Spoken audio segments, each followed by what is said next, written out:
අපේ magic hair tonic එකට ඕනේ කුරුඳු, රෝස්මේරි, ඊට පස්සේ කරාඹු නැටි. මේ තුන තමයි ප්‍රධාන ඉන්ග්‍රීඩියන්ට්ස් විදිහට අපිට ඕන කරන්නේ.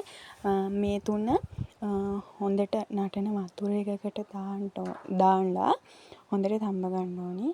මේ විනාඩි 20ක් විතර තම්බ ගත්තාම ලා දුඹුරු පාටට වෙනවා.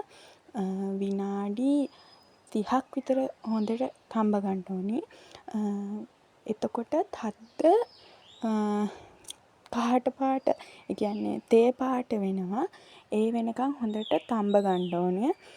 තම්බලා ඊට පස්සේ නිවුණාට පස්සේ මේ කොණ්ඩේ තට්ටේ තියෙන තැන් වලටයි හිසකෙස් යට පැලුන ඒවටයි හොඳට ස්ප්‍රේ කරන්න ඕනේ.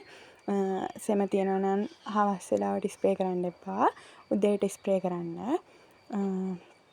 ඒ වගේම තමයි මගේ channel එක subscribe කරන්න, comment කරන්න, share කරන්න. thank you වීඩියෝ එකත් එක්ක හිටියට.